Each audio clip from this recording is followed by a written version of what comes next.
A few moments later. Pak Bakir tetap ngotot agar suamiku melunasi hutang-hutangnya. Dia meminta suamiku untuk mencicil hutang-hutang itu atau aku harus menemaninya dan memberikan padanya. Kalau mau hutang suamiku lunas, ekonomi keluargaku jatuh setelah Mas Eka terkena PHK pandemi berkepanjangan, membuat keluarga kami semakin kesulitan. Hutang akhirnya aku jadi jalan keluarnya. Perkenalkan, aku Bulan. Aku ibu rumah tangga berusia 38 tahun dengan 3 orang anak. Suamiku Eka berusia 40 tahun dan dia bekerja di satu perusahaan. Dia ini sudah bekerja selama 10 tahun dan selama itu keluarga kami baik-baik saja. Hingga di mana wabah pandemi tiba dan suamiku terkena PHK karena perusahaan dia bekerja akhirnya bangkrut. Aku menanggung biaya hidup dan biaya sekolah anak kami. Aku mulai merasa berat, apalagi aku tidak bekerja. Tabungan dan perhiasan pun terkuras terjual untuk kebutuhan sehari-hari. Hingga akhirnya kita harus menjual rumah ini untuk bertahan hidup. Untuk sementara kita ngontrak saja ya, kata Mas Eka. Kondisi kami benar-benar kepepet. Setelah kami menjual rumah, kami pindah mengontrak rumah di pinggiran kota sekedar untuk kami bisa bertahan. Tapi baru 4 bulan ngontrak ternyata ada masalah lagi. Mas Eka ternyata masih punya banyak hutang. Siang itu Bu Ida, pemilik kontrakan datang ke rumah kami.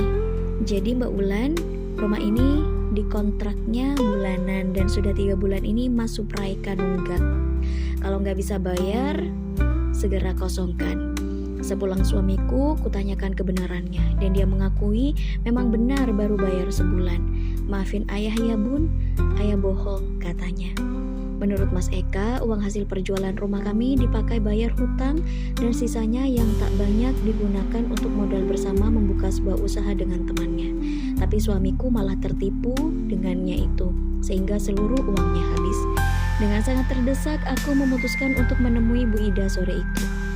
Aku ke rumahnya dengan maksud untuk meminta diberikan kesempatan 2 atau 3 hari lagi untuk bisa tinggal di kontrakan ini.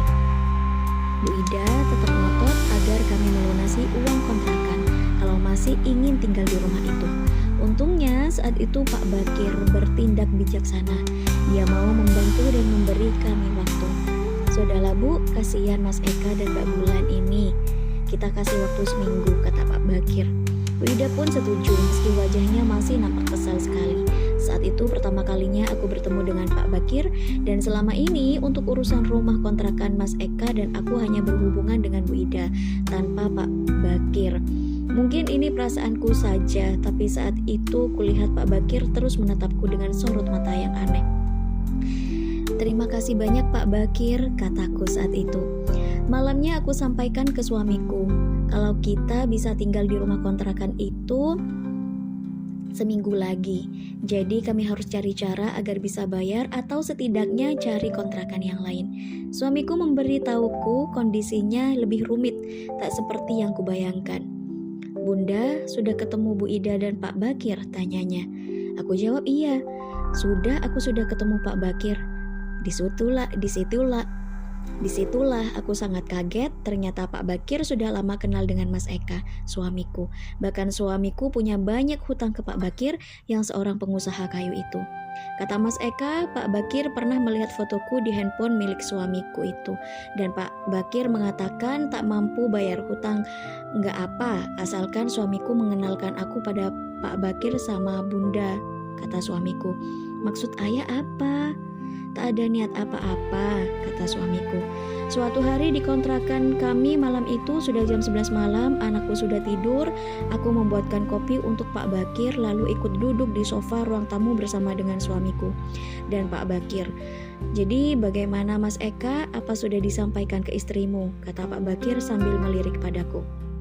Mas Eka nampak gugup saat dia mau ngomong sesuatu padaku. Dengan suara terbata-bata suamiku bilang padaku kalau kita harus membayar hutang ke Pak Bambang, tapi dengan cara yang menurutku sama sekali aneh dan gak masuk dalam akal sehatku. Pak Bakir ingin aku masuk, Pak Pak Bakir ingin aku menemaninya agar hutang-hutang kami dan juga biaya kontrakan bisa lunas. Tapi dari jumlah yang dibutuhkan, aku harus menemaninya 5 kali pertemuan. Mendengar itu, jantungku terasa mau copot, apalagi suamiku menyetujui keinginan Pak Bakir itu.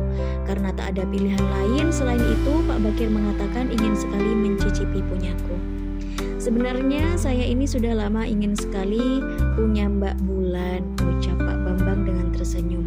Aku hanya diam dan semakin bingung. Gak apa Bun, ayah gak keberatan kok, kata Mas Eka padaku. Ayah kamu serius? Tanyaku pada suamiku.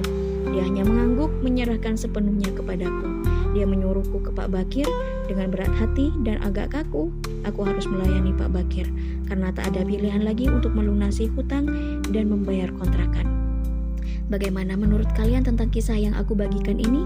Tulis di komentar ya.